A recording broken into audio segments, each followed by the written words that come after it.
अब देखिए next question हम लोग ये डिस्कस करते हैं क्वेश्चन नंबर थर्ड में। ये देखो यहाँ पर एक डिफरेंशिएट करना है ए प्लस प्लस और प्लस प्लस ए में। देखो हमने कई बार ऐसा क्वेश्चन डिस्कस किया है, ए प्लस प्लस और प्लस प्लस ए। तो आप सबसे पहले लिखो ये क्या है, इसको हम लोग पोस्ट इंक्रीमेंट कहते हैं। ये पोस्ट इंक्रीमेंट है। ये क्या है, ये आपका प्री इंक्रीमेंट होता है, पता है ना, प्री इंक्रीमेंट।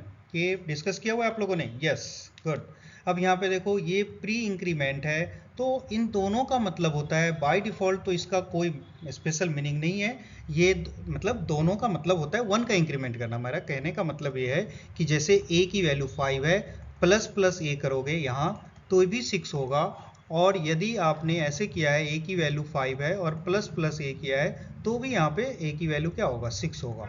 ठीक है, तो वैसे बाय डिफॉल्ट दोनों में डिफरेंस नहीं है, बट इसको जब किसी एक्सप्रेशन में या किसी वेरिएबल में स्टोर करते हैं तो इसमें डिफ्रेंशिएट होता है। मैं इसको डिफ्रेंशिएट करने के लिए मैं एक एग्जांपल से आपको समझाने की कोशिश करता हूँ। आप भी एग्जांपल में एग्जाम में यही वाला एग्जांपल आप राइट कर सकते हो।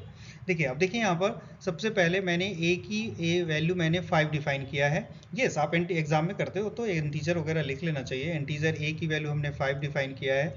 एक और वेरिएबल हमने यहाँ बी लिया हुआ है, और देखो मैंने ये राइट किया है B equal to A plus plus. एक तो प्रोग्राम सेगमेंट ए है, इसी को फिर से मैंने यहाँ पर लिखा है ए इक्वल टू 5, और यहाँ पर इंटीजर बी, एंड यहाँ आपने डिफाइन किया है बी इक्वल प्लस प्लस ए। तो इसमें देखो क्या डिफरेंस है दोनों में, ये देखिए आप बता सकते हैं इसमें ए की वैल्यू क्या होगा और बी की वैल्यू क्या होगा। देखो यहाँ पे ये पोस्ट इंक्रीमेंट है, इसका मतलब है कि इंक्रीमेंट करने से पहले इसने ए की वैल्यू बी में स्टोर कर दिया। तो ए की करंट वैल्यू क्या है, ए की करंट वैल्यू 5 है, तो ये पहले 5 को स्टोर करेगा, फिर ये इंक्रीमेंट करेगा। तो ए ने अपनी वैल्यू बी में स्टोर कर दिया, तो बी में क्या होगा 5, उसके बाद ये ए को इंक्रीमेंट करेगा, तो यहाँ ए की वैल्यू क्या होगा 6, यानी ए की वैल्यू 6 तो होगा लेकिन बी में यहाँ पर 5 स्टोर होगा। इस चीज़ को ध्यान रखिए क्योंकि ये पोस्ट इंक्रीमेंट है। अगेन यहाँ प्री इंक्रीमेंट में देखो ये पहले इंक्रीमेंट करेगा फिर स्टोर करेगा, इसका सेंस ये बनता है।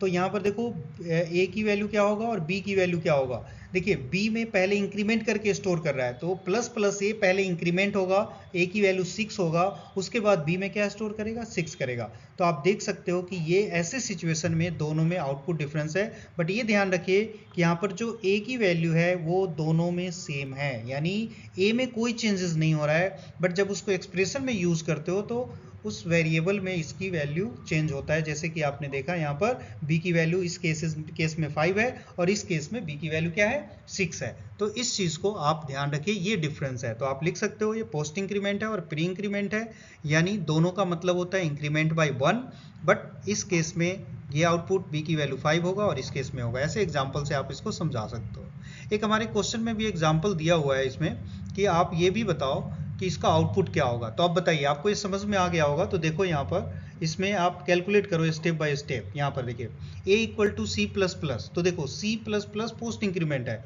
तो बताओ a में कौन सी वैल्यू स्टोर होगा। जैसा कि मैंने अभी बताया है, यस 0 स्टोर होगा, गुड। अब इस एक्सप्रेशन को देखो a प्लस, तो a प्लस a की कौन सी वैल्यू आएगी यहाँ पर 0, प्लस यहाँ b प्लस प्लस है, देखो पोस्ट इंक्रीमेंट है, तो यहाँ पे कौन सी वैल्यू है चूज करेगा, b की इनिशियल वैल्यू, यानी b की अब इनिशियल वैल्यू क्या है 2 है, तो यहाँ पर 2 होगा। b बाद में इंक्रीमेंट हो जाएगा, बाद में b की वैल्यू 3 हो जाएगा, लेकिन यहाँ पर जो वैल्यू कंसीडर होगा वो क्या होगा 2 होगा।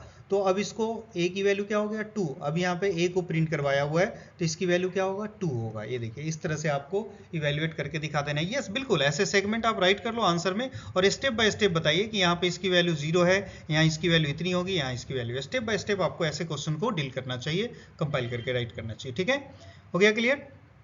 चलिए अब हम लोग डिस्कस करते हैं क्वेश्चन थर्ड। ये थर्ड क्वेश्चन का फर्स्ट पार्ट है कंडीशनल ऑपरेटर। बताओ कंडीशनल ऑपरेटर कौन कौन से होते हैं, एग्जांपल से पूछा जा रहा है। ये देखिए कंडीशनल ऑपरेटर है question marks and colon. Conditional statement नहीं है, इसमें लोग कंफ्यूज हो जाते हैं और लिख डालते हैं इफ देन स्टेटमेंट, आप एक्सप्लेन कर लेते हो, नहीं कंडीशनल ऑपरेटर है ये। Conditional operator question marks and colon को कंडीशनल ऑपरेटर कहा जाता है। ये बेसिकली ट्रू को रिप्रेजेंट करता है और ये फॉल्स को रिप्रेजेंट करता है। तो ट्रू का मतलब है कि जब एक कंडीशन ट्रू होगा, इसके 3 पार्ट्स होते हैं कंडीशनल ऑपरेटर के। फर्स्ट पार्ट होता है आपका कंडीशन, सेकेंड पार्ट होता है क्वेश्चन मार्क्स और थर्ड पार्ट होता है ये तो आप इसको एक्सप्लेन कर लो। कंडीशनल ऑपरेटर कंडीशन चेक करने के लिए यूज होता है। क्वेश्चन मार्क्स ट्रू को रिप्रेजेंट करता है और ये फॉल्स को रिप्रेजेंट करता है। इसका मतलब ये होगा if condition evaluates true then execute the question marks, if condition evaluates false then execute the colon. इस तरह से। अब इसको एक एग्जांपल से समझिए, जैसा कि क्वेश्चन में कह रहा है, तो मैं यहाँ पर एग्जांपल से समझाता हूँ। यस, एक वेरिएबल ले लो, इंटीजर a, b, c। ए की वैल्यू आप यहाँ पे यूजर से पास करवा लो या आप डायरेक्ट यहाँ पे इनपुट कर दो। ये देखिए, ये मैंने यहाँ पर 70 पास किया है, ये दो वेरिएबल। ओके, अब मैंने यहाँ पे राइट किया है c equal to a greater than b and question marks a and space डालना है। यस, यहाँ पे स्पेस डालना है।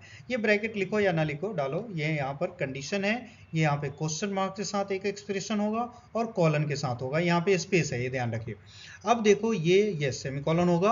अब ये क्या करेगा, ये चेक करेगा। यस, जब एग्जाम में करते हो तो आपको मेन में राइट करना चाहिए, ऑफ कोर्स मेन में राइट करना चाहिए। अब यहाँ सी को प्रिंट करोगे तो बताओ क्या प्रिंट होगा, बताओ भी आप लोग। सी में प्रिंट करोगे तो क्या प्रिंट होगा, सी की वैल्यू को मैं प्रिंट करने जा रहा हूँ तो क्या प्रिंट होगा। यस, चलो मैंने तो कंप्लीट प्रोग्राम ही बता दिया आपको। यस, बताइए भाई। पहले कंडीशन चेक करेगा, a ग्रेटर देन b। बताओ कंडीशन ट्रू है फॉल्स है। मैंने क्या बताया था, कंडीशन यदि ट्रू इवेल्युएट होगा तो क्वेश्चन मार्क्स को एग्जीक्यूट करेगा, अदरवाइज फॉल्स को एग्जीक्यूट करेगा। तो क्या है क्वेश्चन, कंडीशन ट्रू है फॉल्स है, कंडीशन सॉरी कंडीशन ट्रू है फॉल्स है। कंडीशन देखो, अब इसमें आप लोग मिस्टेक करोगे तो फिर ये अच्छी बात नहीं है। 50 ग्रेटर देन 70, यही बन रहा है स्टेटमेंट।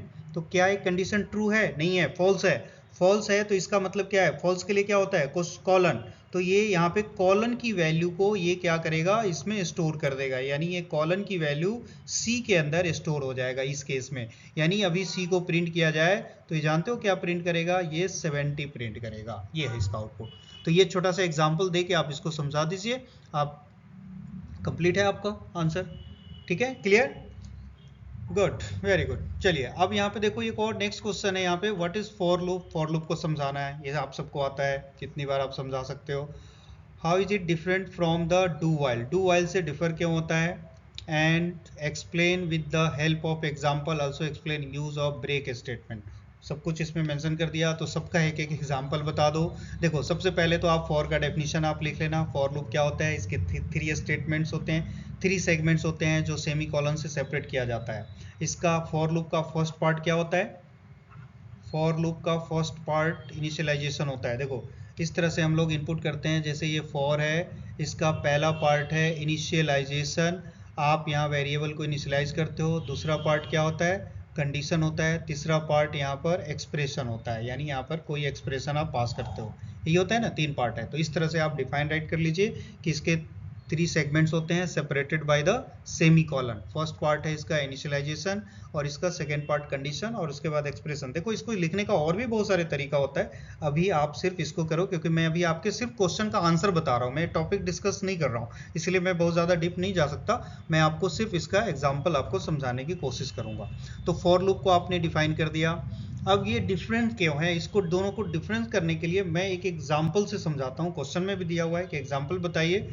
और डू वाइल में क्या होता है कि पहले ये क्या करता है, स्टेटमेंट एग्जीक्यूट करेगा, उसके बाद वो कंडीशन को चेक करता है। यहाँ पर ये आपने देखा होगा, दोनों का सिंटेक्स इस तरह से आप राइट कर लो, यानी पहले स्टेटमेंट एग्जीक्यूट होगा और बॉटम में कंडीशन चेक किया जाएगा। ठीक है, ये वेरिएबल को इनिशियलाइज करता है, फिर कंडीशन चेक करेगा, कंडीशन सही है तभी ये एग्जीक्यूट होगा। यानी कंडीशन चेक करने के बाद एग्जीक्यूट होगा और ये पहले एग्जीक्यूट होगा फिर ये कंडीशन चेक करेगा। ये चीज़ एक्सप्लेन करने के बाद अब आप देखो, मैं एक एग्जांपल से समझा देता हूँ, आप इसको इजीली आप यस एग्जाम में लिख सकते हो। आप जो मैं लिख रहा हूँ एग्जाम्पल यही लिखना है आपको। देखो फॉर लूप में मैंने यहाँ पर एक वेरिएबल ले लेता हूँ मैं 10, और यहाँ एक सेकेंड, ये मैंने यहाँ पर फॉर लूप यूज़ करना है तो फॉर के अंदर डिफाइन कर लेंगे। यहाँ पे एक वेरिएबल ले लेते हैं इंटीजर a, और देखो फॉर के अंदर मैंने यहाँ पे क्या डिसाइड किया, a इक्वल 10, और यहाँ देखिए a less than equal 5, and यहाँ पर मैंने राइट किया है a++। ठीक, अब यहाँ पर एक छोटा सा कोई भी मैसेज आप राइट कर दो। यहाँ पर मैंने लिखा है, ये देखिए ये मैंने राइट किया है हेलो, एक मैसेज राइट कर लो हेलो और इसको क्लोज कर लीजिए। ठीक है, ये हो गया फॉर लूप। अब इसी तरह मैं एक वाइल यूज करने जा रहा हूँ दूसरे सेगमेंट में। यहाँ पे देखिए इंटीजर a एक वेरिएबल डिफाइन कर लेते हैं और इसकी वैल्यू भी इनिशियलाइज कर दिया 10। सेम कॉन्सेप्ट, देखो यहाँ भी 10 इनिशियलाइज किया, यहाँ भी 10। अब इसमें हमने डू यूज किया है और यहाँ मैंने राइट किया है प्रिंट एक मैसेज। यहाँ भी मैं राइट कर लेता हूँ प्रिंट है, क्या राइट किया है यहाँ पर, ये देखो मैसेज राइट कर लो हेलो, और यहाँ पर a++ आप राइट कीजिए। फिर देखो ये ब्रेसेस क्लोज किया और यहाँ पर कंडीशन चेक करो a<= 5। ठीक है, समझ में आ रहा है। अब देखो आप लोग बताओ इन दोनों में आपको डिफरेंस समझ में आ रहा है कुछ, क्या डिफरेंस है इसमें, देख सकते हो आप। यहाँ पर देखो a की वैल्यू क्या है फर्स्ट टाइम 10 अब ये कंपेयर करेगा, बताओ कंडीशन ट्रू है फॉल्स है। पहले ये कंडीशन को चेक करेगा, पहले इनिशियलाइज करेगा, फिर कंडीशन चेक करेगा, कंडीशन फॉल्स है तो क्या ये एग्जीक्यूट होगा, ये एग्जीक्यूट नहीं होगा क्योंकि ये कंडीशन फॉल्स है। तो यहाँ पर ये हेलो मैसेज नहीं आएगा।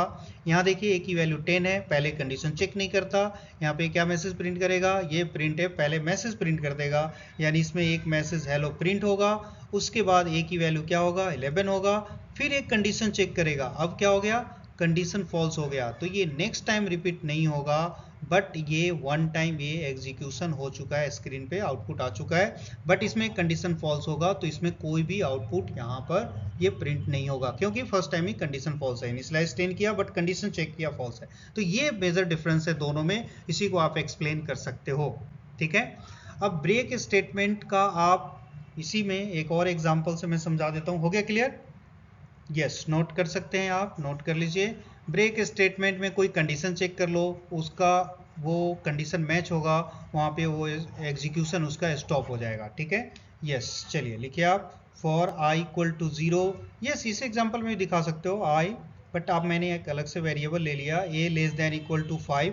ये बताइए इसका एग्जीक्यूशन कहाँ तक होगा बाय डिफॉल्ट, बताओ।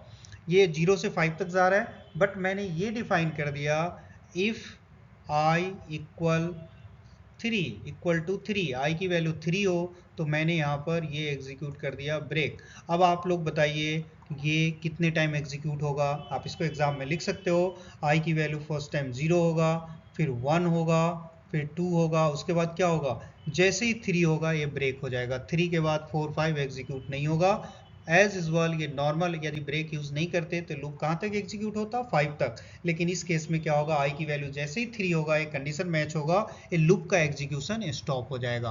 तो यहाँ ब्रेक स्टेटमेंट का मतलब है it is use to halt the execution, it is use to halt the execution of loop, ये किसी भी लूप के एग्जीक्यूशन को हॉल्ट करने के लिए यूज किया जाता है। ये लिख देना है, इतने एग्जाम्पल दे देने हैं, आपको 10 नंबर जरूर मिलेंगे।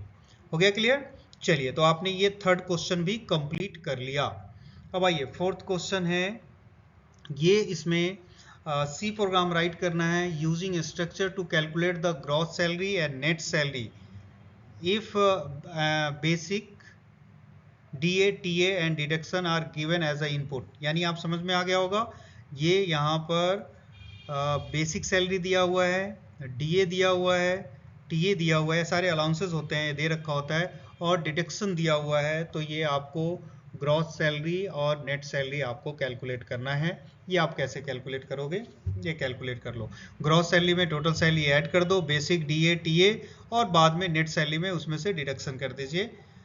तो ये चार चीज तो इनपुट दिया हुआ है, तो और ज्यादा इजी कर दिया, इनपुट दिया हुआ है, बट इसमें एक चीज है, क्या दिया हुआ है, स्ट्रक्चर से बनाना है आपको। ठीक है, अब स्ट्रक्चर आप लोगों को आता है? यस, आता है, तो चलिए बना लेते हैं। स्ट्रक्ट और नाम क्या लिखोगे, चलो एम्प्लॉय है तो इसका नाम मैंने इंप डाल दिया। अब इसमें जितने वेरिएबल्स है सब आप कैलकुलेट कर लो। ठीक है, इंटीजर में लेना है, फ्लॉट में लेना है, वो आप डिसाइड कीजिए। Basic comma DA comma TA ये मैंने ले लिया। और क्या है, डिडक्शन के लिए क्या लोगे, D ले लेता हूँ, DA तो है यहाँ पर, यस, डिडक्शन ले लिया मैंने D। और क्या है, gross salary, calculate the gross salary, GS ले लो। नेट सैलरी के लिए NS ले लेते हैं, ये वेरिएबल नेम है, किसी तरह आप ले लीजिए। ठीक है, अब ये कहाँ लिया, इंटीजर के अंदर, स्ट्रक्चर के इनसाइड आपको लेना है, और स्ट्रक्चर का एक वेरिएबल ले लो कुछ भी, जैसे मैंने S ले लिया। यहाँ ये भी नहीं कह रहा है एरे, कुछ ऐसा नहीं दिया हुआ है, तो आप सिंपल वेरिएबल ले लो। ठीक है, अब इसके बाद आप आइए यहाँ पर मेन पोर्शन में, ठीक है। अब मेन में क्या करना है, इन सबको यूजर से इनपुट करना है। क्या क्या इनपुट करना है, ये दो चीज। अब ये इसमें खास बात आपको ये ध्यान रखना है, यूजर से इनपुट कैसे करते हैं, इसलिए शायद इन्होंने ऐसा क्वेश्चन दिया हुआ है कि आप इसमें कंफ्यूज हो जाओ। तो यहाँ पे आप लिखिए एंटर बेसिक सैलरी, एंटर कीजिए आप। अब यहाँ पे एंटर करने का इसमें खास बात ये ध्यान रखना है आपको, परसेंटाइल डी, और यहाँ स्ट्रक्चर के अंदर है तो क्या लिखोगे, एस डॉट क्या होगा, बेसिक। आपने सैलरी के लिए बेसिक लिया हुआ है, ये देखिए बस यही डिफरेंस है आपका। यस M% आपको यहाँ पे यूज करना चाहिए, एस डॉट बेसिक सैलरी हो गया। अब इसी तरह एक और मैसेज प्रिंट आपने यहाँ पे राइट किया है एंटर DA। आप मैसेज पूरा लिखना चाहो यस लिख सकते हैं आप, और लिखना भी चाहिए, ठीक है। परसेंटाइल D कॉमा क्या लिखोगे, M% S डॉट DA। अब आप कर सकते हो, आप इतना ज़्यादा काम मत करवाइए मेरे से, अब आपको समझ में आ गया होगा। बेसिक सैलरी आपने इनपुट कर लिया, DA इनपुट करना है, TA इनपुट करना है, और D किसके लिए लिया है, डिडक्शन के लिए लिया है। तो ये सारी चीज़ें आप इसी तरह इनपुट कर लो जैसा मैंने इनपुट किया है। हो गया, समझ में आ रहा है। यस तो चलिए ये आपको ये इसके बाद यहाँ पे राइट करना है। देखो इतने समझदार तो आप लोग हो, पहले हमने स्ट्रक्चर डिफाइन किया, फिर मेन के अंदर अभी कोडिंग कर रहे हैं हम लोग। अब इसमें देखिए अब क्या लिखना है, अब यहाँ पे ग्रॉस सैलरी कैलकुलेट करना है। तो ग्रॉस सैलरी में देखो एस डॉट GS लिखोगे। यस ऑफ कोर्स जब भी लिखना है एस डॉट यूज करना है, क्यों, क्योंकि आपने स्ट्रक्चर के अंदर डिफाइन किया है, ये आपने मिस्टेक किया मार्क्स नहीं मिलेगा। तो एस डॉट ग्रॉस सैलरी क्या होना चाहिए, एस डॉट देखो basic salary plus S dot क्या लिया आपने, DA अलाउंस है, प्लस एस डॉट TA।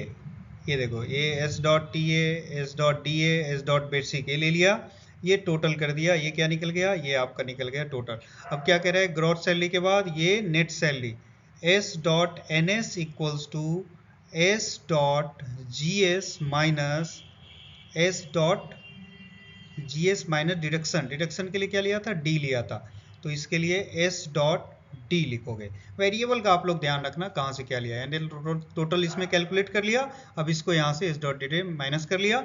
अब इसको प्रिंट करना है, आप यहाँ प्रिंट कर लो, print f net salary print करना है। तो आप यहाँ पे ये लिखिए नेट सैलरी परसेंटाइल, यहाँ पे आपने क्या लिखा है, D लिखोगे, S नहीं भाई, इंटीजर में लिया है सब कुछ, तो ये, और क्या लिखना चाहिए, S डॉट NS। ये देखो इस तरह से आप लिखोगे, फिर मेन को क्लोज कर दीजिए, ठीक है। पहले आपको क्या बनाना है, स्ट्रक्चर बनाना है, ये ध्यान रखिए। स्ट्रक्चर बनाने के बाद आपको ये मेन राइट करना है, मेन के बाद मेन के अंदर ही सब कुछ मैंने किया है, ये ध्यान रखना। कहीं मैं देख लेना मैंने कहीं पे एस मिस तो नहीं किया है, नहीं तो मैं आपको बता रहा हूँ एस मत करना मिस, और मैंने खुद कर दिया हो, तो ये आप लोग ध्यान रखिए। मार्क्स तो आप लोगों को लेना है, ठीक है, तो ये चीज़ आप ज़रूर ध्यान रखना आप लोग, ठीक है। वैसे मैंने सही किया।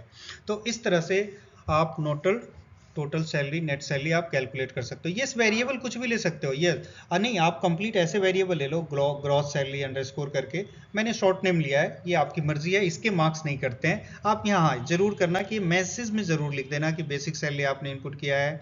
आप यहाँ पर लिख सकते हो, जैसे मैंने यहाँ पर DA लिख दिया, तो यहाँ पे क्या है, DA तो दिया क्वेश्चन में, तो ये लिख दो, डियरनेस्ट अलाउंस होता है, महंगाई भत्ता ये होता है। तो ये सारी चीज़ें आपने एक्सप्लेन कर लिया, ठीक है, क्लियर। आई होप आप लोग इसको ज़रूर कर लोगे। अब देखो एक और क्वेश्चन लेते हैं। देखिए इस क्वेश्चन में आपको ये डिस्क्राइब करना है, 4 टर्म्स दिए हुए हैं, मैं 1 बाय 1 बता देता हूँ।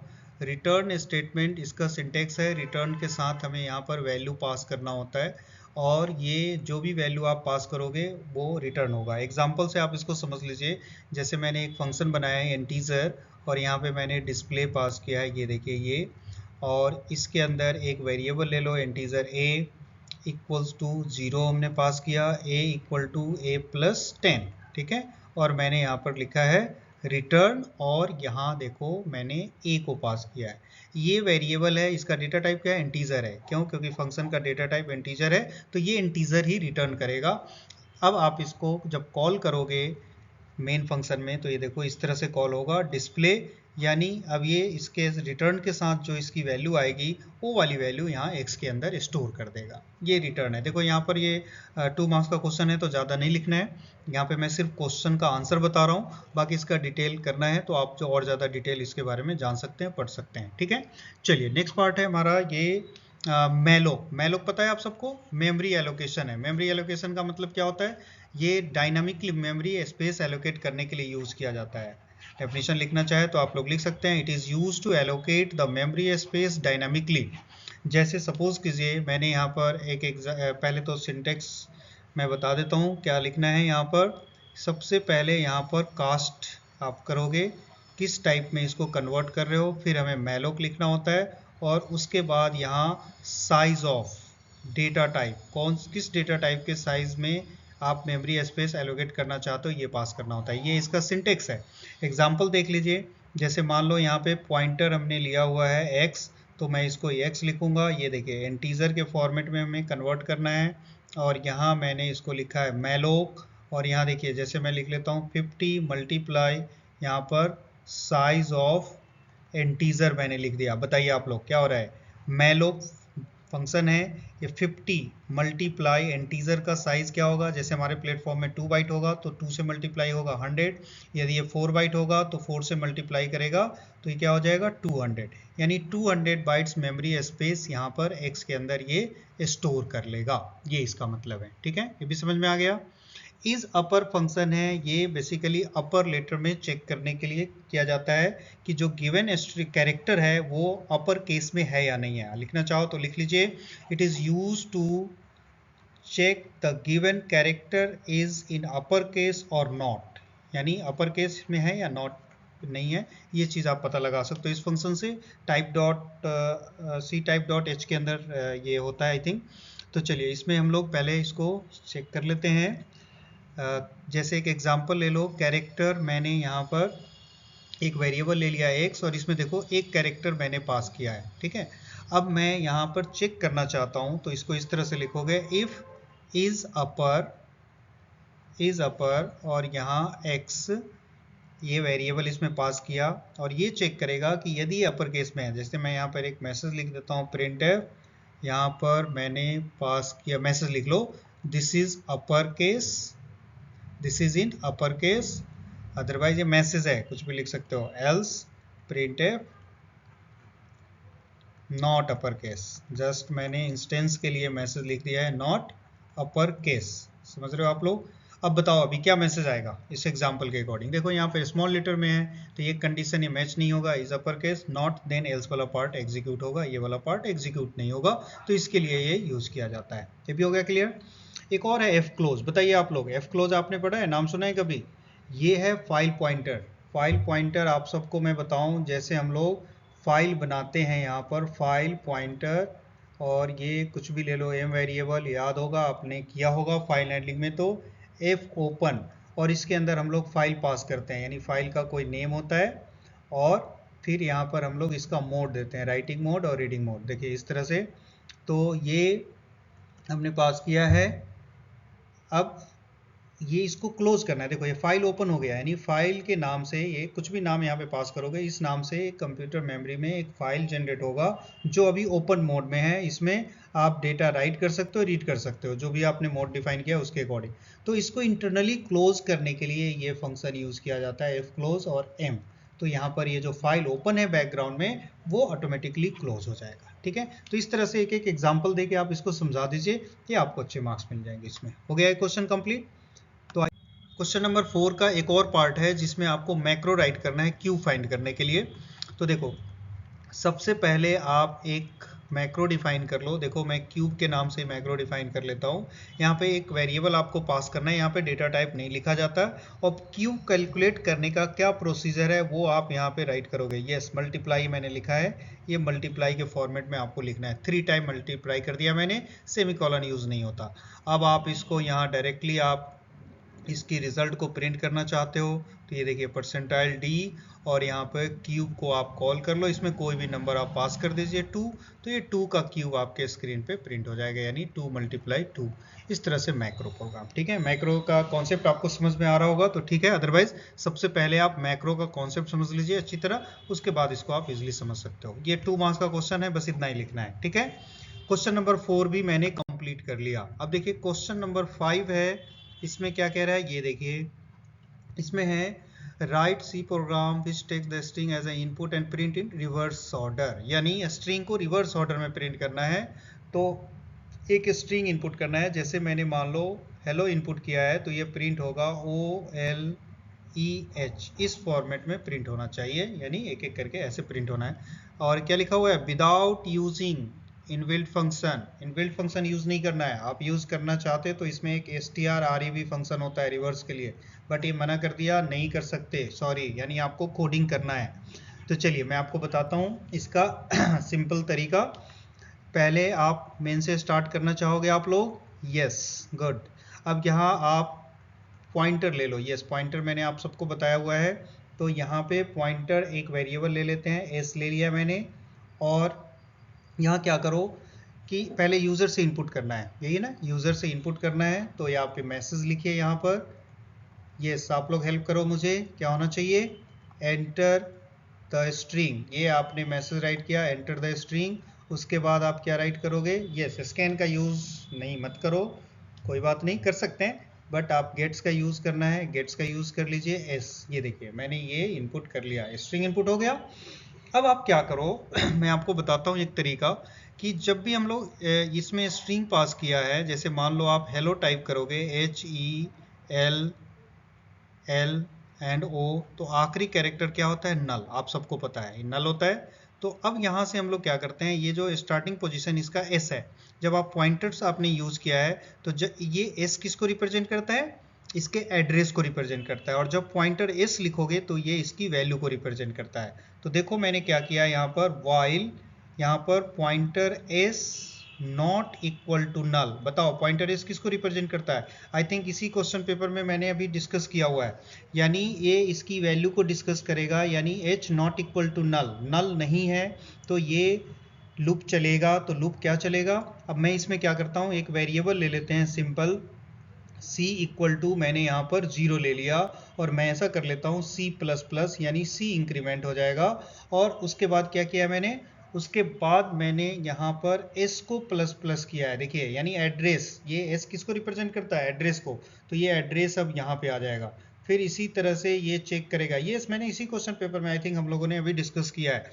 तो इस तरह से ये देखो ये यहाँ पे पॉइंटर s, फिर चेक करेगा not equal to null c++ s address, इस तरह से ऐसे करते हुए एड्रेस यहाँ पर s इस पोजीशन पे आएगा, नल पोजीशन पे। अब ये क्या हो गया, नल हो गया, तो लूप स्टॉप हो जाएगा। तो देखिए ये यहाँ पर c++ कितनी बार इंक्रीमेंट हुआ होगा, 5 टाइम, यानी c की वैल्यू यहाँ पर क्या होगा, 5 होगा। अब ये लूप फिनिश हो गया, और s कहाँ पहुँच चुका है, ये ध्यान रखिएगा आप लोग, s पहुँच चुका है यहाँ पर लास्ट पोजीशन पे। अब मैं इसको रिवर्स करना चाहूँगा यहाँ से, तो देखो फिर मैं क्या करना चाहूँगा, देखिए यहाँ पर वाइल c हमें पता है c की वैल्यू 5 है, अब c को डिसेंडिंग ऑर्डर में, यहाँ पे सॉरी c को डिक्रीजिंग ऑर्डर में लेके आइए, c इसको डिक्रीमेंट करना है, मेरा कहने का मतलब है c को माइनस माइनस करोगे तो यहाँ c ग्रेटर देन यदि 0 है तो लूप चलेगा, और क्या होगा यहाँ पर, क्या होना चाहिए, ये यहाँ पर ये प्रिंट करेगा s माइनस माइनस, यस। अब बताओ उसके बाद c माइनस माइनस, ये देखिए आप इसको समझ सकते हो, s माइनस माइनस, देखो यहाँ s अभी यहाँ इस नल पोजीशन पे है, तो s कहाँ पे आएगा, इस पोजीशन पे आएगा। और साथ साथ इसको प्रिंट भी करना था, तो चलो मैं साथ में प्रिंट भी कर लेता हूँ इसको, आप यहाँ पर प्रिंट भी कर लो, s डिक्रीमेंट होके प्रीवियस कैरेक्टर पे आ गया। अब इसको प्रिंट करोगे तो यहाँ पे c लिखना चाहिए और यहाँ पे s लिखना चाहिए पॉइंटर के साथ, क्यों, क्योंकि आप एड्रेस को प्रिंट नहीं करोगे, इसकी वैल्यू हेलो, ठीक है, ये वो प्रिंट होगा, तो इसलिए पॉइंटर s को मैंने प्रिंट किया है, यानी इस कैरेक्टर को प्रिंट करेगा। उसके बाद c की वैल्यू क्या होगा, c की वैल्यू को मैंने माइनस कर दिया है, c जो वेरिएबल लिया हुआ है मैं इसकी बात कर रहा हूँ। अब देखो नेक्स्ट टाइम c की वैल्यू क्या होगा, 4, फिर चेक करेगा 4 ग्रेटर देन 0, कंडीशन सही है तो क्या होगा, s माइनस माइनस, s फिर यहाँ पे आएगा, फिर यहाँ से इस वेरिएबल को इसको प्रिंट कर देगा, फिर कंडीशन चेक करेगा अभी भी सही है फिर ये इस तरह से देखिए ये यहाँ तक कंडीशन आएगा, यानी तो इस तरह से ये हमारा एग्जीक्यूट होता चला जाएगा। ठीक है समझ में आ रहा है आप सबको? यस तो आप देखो ये अब रिवर्स ऑर्डर में आपका प्रिंट हो जाएगा। अब इसको क्लोज कर लो। आई थिंक देखिए ये बहुत ही सिंपलेस्ट क्वेश्चन है, इसको भी आप इजीली कर सकते हो। ठीक है देखो हमने कोई भी इनबिल्ट फंक्शन यूज नहीं किया, डायरेक्ट आप लॉजिक से इस तरह से कर सकते हो। और भी मेथड है, इसको एरे से करना चाहो एरे से कर सकते हो। मैंने आपको पॉइंटर से बताया है ताकि कभी कभी एग्जाम में मेंशन होता है कि पॉइंटर का यूज करके करो, तो मैंने पॉइंटर से बता दिया। एग्जाम में यदि पॉइंटर मेंशन नहीं हो तो भी कर सकते हो, और यदि पॉइंटर भी मेंशन हो तो भी कर सकते हो। तो इसलिए आप ये वाला मेथड आप यूज कीजिए। ठीक है चलिए एक और क्वेश्चन नंबर 5 का नेक्स्ट पार्ट है। क्या कह रहा है देखिए आप लोग, एक whether a file whose name is given exist और नॉट, यानी आपको एक फाइल क्रिएट करना है और वो फाइल एग्जिस्ट हो रहा है या नहीं हो रहा है ये हमें पता लगाना है। फाइल क्रिएट करना आता है आप सबको? फाइल क्रिएट करने जानते हो आप लोग? यस नहीं जानते? चलिए मैं बता देता हूँ। यहाँ पे देखो एक फाइल हम लोग बनाएंगे, फाइल पॉइंटर आप सबको पता है। ये देखो फाइल कैपिटल लेटर में लिखना है, ये देखिए फाइल, और यहाँ पे एक आपने पॉइंटर वेरिएबल ले लिया m ठीक है ये पॉइंटर है, स्पेस नहीं है। यस आप लोग ध्यान रखो इन सारी चीज़ों को, आपने पहले किया हुआ है। Yes pointer m। अब देखो यहाँ पर मैं एक फाइल बनाने जा रहा हूँ, तो क्या लिखेंगे f ओपन, और यहाँ पे फाइल का नेम लिखो। जैसे मैं यहाँ पे लिख देता हूँ कोई भी abc.txt, और फाइल ओपन कर रहे हैं आप राइट करने के लिए या रीड करने के लिए। ये देखिए ये यहाँ पर मोड हमें पास करना है। ठीक है चलिए कुछ भी पैरामीटर मोड आप पास कर दो। अब देखो इस नाम से यदि ये फाइल बनी हुई है तो इसका मतलब है, यही क्वेश्चन कह रहा है कि ये मैसेज आना चाहिए, एग्जिस्ट है या नहीं है ये चेक करना चाहिए। तो आपको ये एक मैसेज आप यहाँ पे पास कर लो इस तरह से। तो अब यहाँ चेक करो सिंपल इफ m, देन यहाँ आप मैसेज लिख सकते हो फाइल एग्जिस्ट, ये मैसेज है आप जैसे चाहे लिख सकते हैं। एल्स क्या लिखोगे print F file not exist, ये मैसेज है आप लिख लेना अपने हिसाब से जैसे लिखना चाहिए। देखिए ये सबसे ये सिंपल, आई थिंक बहुत ही सिंपल क्वेश्चन दिया हुआ है, छोटा सा क्वेश्चन दे रखा है।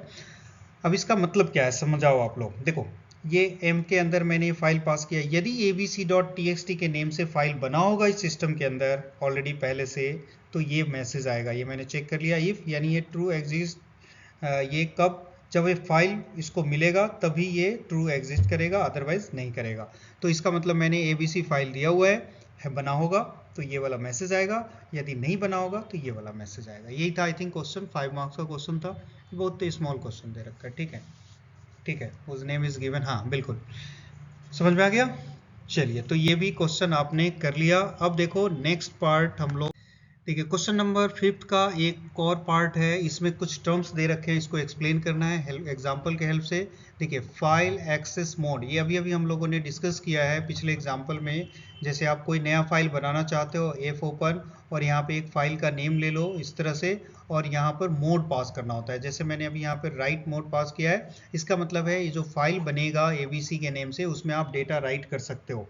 इसी तरह बहुत सारे मोड होते हैं, आर के लिए यहाँ पर रीड आप लिख सकते हो, उसके बाद W किसके लिए होता है, जैसा कि मैंने आपको बताया यहाँ पर आप डेटा राइट कर सकते हैं। A किसके लिए होता है, अपेंड के लिए होता है। R किसके लिए होता है, R प्लस भी होता है। देखो R प्लस होता है, यानी इसमें रीड ऑपरेशन तो है, प्लस का मतलब है नेक्स्ट ऑपरेशन क्या होता है राइट, यानी रीड के साथ साथ ये राइट करेगा। फिर W प्लस आप लिखते हो, इसका मतलब क्या है, इसका मतलब है कि ये राइट के साथ साथ रीड भी करेगा। इसीलिए B एक और होता है B फॉर बाइंडिंग। तो इस तरह से बहुत सारे मोड होते हैं जिस मोड का आप यूज़ करते हैं। कोई भी 3-4 मोड आप राइट कीजिए और एग्जाम्पल से समझा दो, ये वाला पार्ट हो गया आपका। ठीक है अब देखो एरे ऑफ पॉइंटर, यानी आप सबको यदि पॉइंटर समझ में आ रहा है तो इस कॉन्सेप्ट को आप इजीली समझ सकते हो। पॉइंटर क्या होता है, जो किसी दूसरे वेरिएबल के एड्रेस को होल्ड करता है। तो यहाँ पे ये कह रहा है कि एरे बनाना है, यानी पॉइंटर का एरे बनाना है। तो मैं इसको एक एग्जांपल से समझा देता हूँ। ये जैसा कि क्वेश्चन में कह रहा है, आप यहाँ पर एक इंटीजर एक वेरिएबल हमने ले लिया है, यहाँ पे कुछ भी ले लो आप, p ले लेते हैं, ठीक है, और ये मैंने यहाँ पर 3 पास किया है। इसका मतलब ये है कि यहाँ पर ये 3 ब्लॉक बनेगा p हमारा एक वेरिएबल है और इस वेरिएबल में ये 3 एलिमेंट्स के एड्रेस को होल्ड करेगा। इसका मतलब ये है जैसे मान लो मैंने यहाँ पर integer a equal to 5, b equal to 6, चलो अलग अलग ले लेते हैं, इंटीजर c इक्वल टू 7, आप एक साथ भी ले सकते हो, इसको आप फोकस मत करो। अब यहाँ पर देखो मैंने राइट किया है, देखिए आप लोग, p of 0 equal to m% of a, बताओ क्या होगा। p of 1 equal to m% of b। अब ये बताइए p ऑफ क्या होगा 2 m% ऑफ c।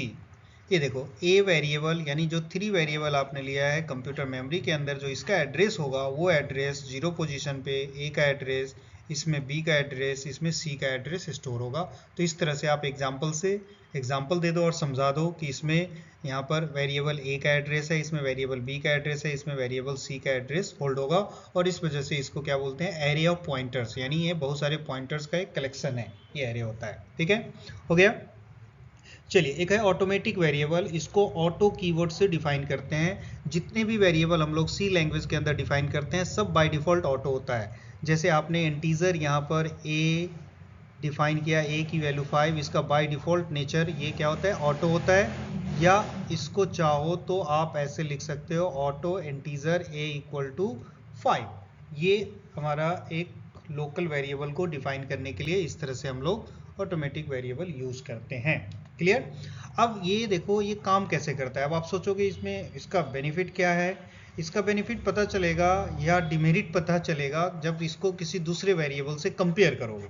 तो चलो मैं कंपेयर करके बता देता हूँ, बेशक आप एग्जाम में मत लिखना इतना डिटेल, बट मैं आपको कंपेयर करके बताता हूँ। जैसे देखो मैंने एक फंक्शन बनाया है डिस्प्ले, वाइड डिस्प्ले फंक्शन बनाया है, और इसमें मैंने यहाँ पर इंटीजर a इक्वल टू, यहाँ मैंने 0 इनिशियलाइज किया है a प्लस प्लस, और यहाँ मैंने इसको प्रिंट किया है।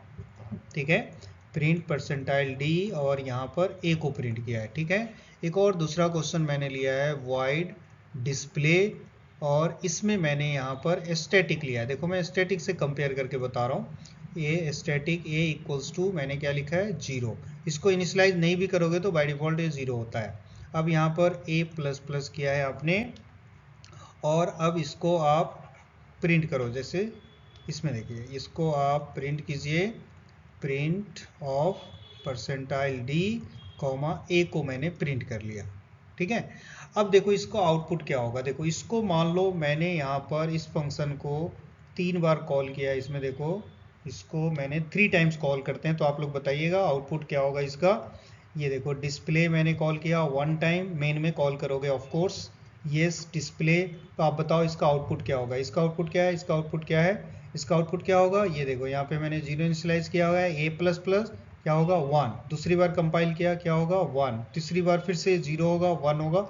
ये ऑटोमेटिक वेरिएबल का नेचर है, इस तरह से काम करता है। अब स्टैटिक में देख लो इसको, आपने यहाँ पर जैसे अब इसको कॉल करोगे display 1 time, display 1 time and display एक और बार, देखिए इस तरह से। अब बताओ इसका आउटपुट क्या होगा। ये पहली बार 0 है, a प्लस प्लस 1 होगा, नेक्स्ट टाइम बताओ 2 होगा, नेक्स्ट टाइम 3 होगा। यानी स्टैटिक वेरिएबल सिर्फ एक बार ये अपनी लाइफ में इनिशियलाइज होता है, और auto variable again and again initialize हो सकता है, यानी अपनी एक लाइफ में बार बार री इनिशियलाइज हो सकता है। यही समझाना था, इसलिए मैंने एग्जांपल लिया। ठीक है, समझ में आ गया होगा। इतना डिटेल नहीं लिखना है, ये वाला पार्ट लिख देना है, मत लिखना, बट मुझे समझाना था इसलिए मैंने लिख दिया। ठीक है, चलिए अब देख लेते हैं हम लोग यहाँ पर साइज ऑफ ऑपरेटर। अब बताओ साइज ऑफ ऑपरेटर बताने की ज़रूरत है क्या। अभी अभी इसी क्वेश्चन पेपर में हम लोगों ने डिस्कस किया है। साइज ऑफ ऑपरेटर है जो ये साइज बताता है किसी भी डेटा टाइप का। जैसे आपने यहाँ पर लिखा है साइज ऑफ, और मैंने यहाँ पर इंटीजर लिखा है। तो यदि ये इंटीजर हमारा जो प्लेटफॉर्म है सिस्टम, ये 2 बाइट सपोर्ट करता है तो 3 रिटर्न करेगा, 4 बाइट सपोर्ट करता है तो 4 रिटर्न करेगा। तो ये साइज ऑफ फंक्शन है जो data type, size of operator इसको कहते हैं, साइज ऑफ, ये डेटा टाइप का साइज बताएगा, रिटर्न करेगा। ये पिछले एग्जाम्पल में भी हमने किया था। तो आप इसका एग्जाम्पल आप देना चाहते हो तो आप एग्जाम्पल आप प्रोग्राम में भी आप लिख के बता सकते हो। बहुत ही सिंपल तरीके से मैं बता देता हूँ। आप इसको मेन फंक्शन में आप लिख लीजिए इस तरह से। ये देखो मेन, और यहाँ आप डायरेक्टली, मैं एक स्टेटमेंट लिख के बताता हूँ, printf %d और यहाँ पे आप लिख लो साइज ऑफ, और यहाँ पे लिख लो इंटीजर। ये देखिए साइज ऑफ, स्पेस नहीं है, मैंने पहले बताया। ये यहाँ पर ये क्या करेगा, ये इंटीजर वैल्यू को ये रिटर्न करके, यानी इंटीजर का जो साइज होगा वो रिटर्न करेगा, यानी प्रिंट कर देगा। क्या प्रिंट करेगा, 2 बाइट प्रिंट कर देगा। ठीक है, समझ में आ रहा है? चलिए तो ठीक है, देखो ये मैं बार बार कह रहा हूँ, प्लेटफॉर्म हमारा 2 बाइट इंटीजर का है तो 2 नहीं तो 4 रिटर्न करेगा, ये आप ध्यान रखिए। ठीक है, चलिए तो ये देखिए इस तरह से हम लोग क्वेश्चन सॉल्व करते हैं और आपको अपनी लिटरेचर में समझाना होता है। हम लोग जनरली क्या करते हैं सी प्रोग्राम में कि आपने कहीं से कॉपी पेस्ट कर लिया, आपके पास बुक हो जाता है, बुक से कुछ भी छाप दिया, तो ऐसे अच्छे मार्क्स नहीं मिलेंगे। तो इस तरह से जो भी हम लोगों ने डिस्कस किया, बिल्कुल सिंपल प्लेन इंग्लिश में आपको लिखना है एग्जाम में भी ऐसे, तो बहुत अच्छे मार्क्स मिलेंगे। ठीक है, आई होप आप सबको समझ में आ गया होगा। कोई डाउट रह जाता है तो आप मेरे से पूछ सकते हो। ठीक है, तो आज इतना ही, थैंक यू।